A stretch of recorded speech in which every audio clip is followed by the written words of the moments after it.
Excel PU college ಗುರುವಾಯಿನಕೆರೆ, ಕರ್ನಾಟಕದ number 1 PU college. Admissions open now. ಈಗ ದೇಶದಲ್ಲಿ ಗ್ಯಾಸ್ ಸಿಲಿಂಡರ್ ಸಮಸ್ಯೆ ಆಗ್ತಿದೆ. ಮಧ್ಯಪ್ರಾಚ್ಯ ಯುದ್ಧದಿಂದಾಗಿ ಆಟೋ ಗ್ಯಾಸ್ ಇರ್ಬೋದು, LPG ಎಲ್ಲವೂ ಕೂಡ ಸಮಸ್ಯೆ ಆಗಿದೆ. ನೋಡಿ, ಇದು ಸೆಂಟ್ರಲ್ ಗವರ್ಮೆಂಟ್ ಸೀರಿಯಸ್ ಆಗಿ ಇದ್ರ ಬಗ್ಗೆ ವಿದೇಶ ನೀತಿಯನ್ನು ತನ್ನ ಬದಲಾವಣೆ ಮಾಡಿಕೊಂಡು ಎಲ್ಲೆಲ್ಲಿ ನಮಗೆ ಗ್ಯಾಸ್ ಸಿಗ್ತದೆ ಆ ದೇಶಗಳಿಂದ ಪಡಿತಕ್ಕಂಥ ಕೆಲಸ ಮಾಡಬೇಕು. ಮತ್ತು ವಿಶೇಷವಾಗಿ ಪ್ರತಿಯೊಂದಕ್ಕೂ ಯಾವುದು ಅವೈಲೇಬಲ್ ಇಲ್ಲ ಅದು ಅವೈಲೇಬಲ್ ಇದೆ ಅಂತ ಹೇಳ್ತಕ್ಕಂಥದ್ದು ಸರಿಯಲ್ಲ. ಎಲ್ಲಿ ತಪ್ಪಾಗಿದ್ದರೆ ಅದು ಸರಿಪಡಿಸ್ಕೋಬೇಕು. ಯಾಕಂದರೆ ಇದು ಒಂದು ಕ್ರೈಸಿಸನ್ನು ಸರಿಯಾಗಿ ಹ್ಯಾಂಡಲ್ ಮಾಡಲಿಲ್ಲ ಅಂದರೆ ಇಡೀ ದೇಶಕ್ಕೆ ತೊಂದರೆ ಆಗ್ತದೆ ಮತ್ತು ನಮ್ಮ ಎಕಾನಮಿ ಮೇಲೆ ಪರಿಣಾಮ ಬೀಳ್ತದೆ. ಅದು ಅಲ್ಲದೆ ಈಗಾಗಲೇ ನಮ್ಮ ಹೋಟೆಲ್ಗಳು ಬಂದಿವೆ, ಸಣ್ಣ ಪುಟ್ಟ ಕಾರ್ಖಾನೆಗಳು ಬಂದಿವೆ, ಅನೇಕ ಜನರಿಗೆ ಇದರಿಂದ ಎಫೆಕ್ಟ್ ಆಗಿದೆ. ಇದಕ್ಕೆ ಸೀರಿಯಸ್ಲಿ ಸಂಬಂಧಪಟ್ಟಂಥ ದೇಶಗಳ ಜೊತೆಯಲ್ಲಿ ಮಾತನಾಡಿ ಆದಷ್ಟು ಬೇಗನೆ ಹೆಚ್ಚಿನ ರೀತಿಯಲ್ಲಿ ಗ್ಯಾಸನ್ನು ಒದಗಿಸ್ತಕ್ಕಂಥದ್ದು. ಮುಂದೆ LPGನೂ ಕೂಡ ಪ್ರಾಬ್ಲಮ್ ಆಗ್ತದೆ. ಯಾಕಂದರೆ ಯುದ್ಧ ಇದೇ ರೀತಿಯಾಗಿ ಕಂಟಿನ್ಯೂ ಆದರೆ ಮುಂದೆ ನಾವು ಏನು ಮಾಡಬೇಕು ಅಂತಕ್ಕಂಥದ್ದು ಕೂಡ ಅವರು ಯೋಚನೆ ಮಾಡಬೇಕು. ನಾ ಅದಕ್ಕಾಗಿ ಈ ಪ್ರಶ್ನೆಯನ್ನು ಹಾಕಿದ್ದೆ. ರೂಲ್ 176ನಲ್ಲಿ ಚರ್ಚೆ ಮಾಡೋಣ, ಇದ್ರ ಮೇಲೆ ಇಡೀ ಸದನದ ಅಭಿಪ್ರಾಯಗಳನ್ನು ಪಡೆದು ಅನೇಕ ವಿಚಾರಗಳು ಬರ್ತವೆ. ನಿಮ್ಮ ಹತ್ರ ಒಂದು ವಿಚಾರ ಬರ್ತದೆ, ನನ್ನ ಹತ್ರ ಇನ್ನೊಬ್ಬರು. ಸೊ ಪ್ರತಿಯೊಬ್ಬರಿಗೆ ಕೇಳಿಕೊಂಡು ದೇಶದ ಹಿತದೃಷ್ಟಿಯಿಂದ ಹೆಜ್ಜೆ ಇಟ್ಟರೆ ಒಳ್ಳೆಯದು ಅಂಥೇಳಿ. ಬಟ್ ಅದು 176ಗೆ ಅವರು ಮರ್ಯಾದೆನೇ ಕೊಡಲಿಲ್ಲ.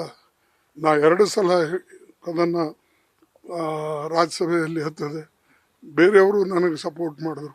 ಆದರೆ ಗೌರ್ಮೆಂಟ್ ಅಡ್ಯಾಮೆಂಟ್ ಇದೆ, ಬೇರೆಯವ್ರ ಮಾತು ಕೇಳಕ್ಕೆ ತಯಾರಿರಲ್ಲ. ಅವ್ರಿಗೇನು ಬೇಕು ಅದೇ ಮಾಡ್ತಾರೆ. ಅದಕ್ಕಾಗಿ ದೇಶ ದೃಷ್ಟಿಯಿಂದ ಅವರು ಎಚ್ಚರ ವಹಿಸಿಕೊಂಡು ಇದನ್ನು ತರುವ.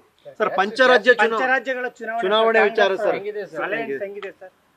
ಇಲ್ಲ, ಎಲ್ಲ ಕಡೆ ನೋಡಿ, ಎಲೆಕ್ಷನ್ ಅಂದರೆ ಟಫ್, ಇದೇನು ಈಜಿ ಇರೋದಿಲ್ಲ. ಆದರೆ ಈ ಸಾರಿ ವಾತಾವರಣ ಸ್ವಲ್ಪ ಬದಲಾವಣೆ ಇದೆ. ಕಾರಣ ಏನಂದರೆ ಅದಕ್ಕೆ ಅನೇಕ ಕಾರಣಗಳಿವೆ, ನಿಮಗೂ ಕೂಡ ಗೊತ್ತಿದೆ. ಅದು ರಾಷ್ಟ್ರದ ಸಮಸ್ಯೆಗಳಿರ್ಬೋದು, ರಾಜ್ಯದ ಸಮಸ್ಯೆಗಳಿರ್ಬೋದು, ಮತ್ತು ಅನ್ಎಂಪ್ಲಾಯ್ಮೆಂಟ್ ಇರ್ಬೋದು, ಇನ್ಫ್ಲೇಷನ್ ಇರ್ಬೋದು, ಇಂಥ ಸಮಸ್ಯೆಗಳಿವೆ. ಅದಕ್ಕಾಗಿ ವಾತಾವರಣ ಸ್ವಲ್ಪ ವಿರೋಧ ಪಕ್ಷ ಕಡೆ ಇದೆ ಅನ್ನತಕ್ಕಂಥದ್ದು ನನಗೆ ಕಾಣಿಸ್ತಾ ಇದೆ. ಯಾಕೆಂದರೆ ನಾನು ಆಸಾಮ್ಗೆ ಹೋಗಿದ್ದೆ, ಆಮೇಲೆ ಕೇರಳಕ್ಕೂ ಹೋಗಿದ್ದೆ, ಇವತ್ತು ಪಾಂಡಿಚೇರಿಗೆ ಹೋಗ್ತಾ ಇದ್ದೇನೆ, ನಾಳೆ ಮತ್ತೆ ಕೇರಳಕ್ಕೆ ಹೋಗ್ತಾ ಇದ್ದೇನೆ, ನಾಡ್ದು ಮತ್ತು ಆಸಾಮ್ಗೆ ಹೋಗ್ತಾ ಇದ್ದೇನೆ.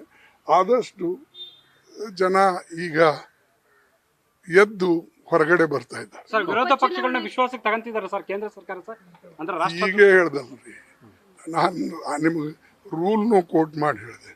ಇಂಥದ್ದೆಲ್ಲ ಸಮಸ್ಯೆಗಳು ಬಂದಾಗ ಅವ್ರು ಮಾಡಬೇಕು. ಈಗ ಅವರು 16, 17, 18 ಪಾರ್ಲಿಮೆಂಟ್ ಕರೆದಿದ್ದಾರೆ, ಯಾರಿಗೂ ವಿಶ್ವಾಸಕ್ಕೆ ತೊಗೊಂಡಿಲ್ಲ. ಸೋಮೋಟೋ ಅವರೇ ಅನೌನ್ಸ್ ಮಾಡಿದ್ದಾರೆ.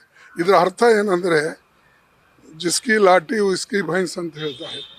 ಯಾರ್ದು ಹತ್ರ ಶಕ್ತಿ ಇದೆ, ಮೆಜಾರಿಟಿ ಇದೆ, ನಾವು ಏನು ಬೇಕಾಗಿದ್ದು ಮಾಡ್ತೇವೆ. ಡೆಮೋಕ್ರಸಿ ಅವ್ರಿಗೆ ಬೇಕಾಗಿಲ್ಲ. ಅವ್ರಿಗೆ ಬೇಕಾಗಿದ್ದು ಅವ್ರ ಮಾತನ್ನು ನಡೆಸಬೇಕು, ಅವ್ರಿಗೇನು ತಿಳಿತು ಅದನ್ನು ಮಾಡಬೇಕು. ಇದು ಮೊದಲಿಂದ ಮಾಡ್ತಾ ಇದ್ದಾರೆ. ಈಗಂತೂ ಅವ್ರಿಗೆ ಮೆಜಾರಿಟಿ ಇಲ್ಲ, 2/3 ಬರೋ ಪ್ರಶ್ನೆನೇ ಇಲ್ಲ, ಸಿಂಗಲ್ ಮೆಜಾರಿಟಿನೂ ಇಲ್ಲ ಅವರಿಗೆ. ಆದರೂ ಅದೇ ಒಂದು ಹಠ ಹಿಡ್ಕೊಂಡು ಮಾಡ್ತಾ ಇದ್ದಾರೆ. ಇದು ಸರಿಯಲ್ಲ.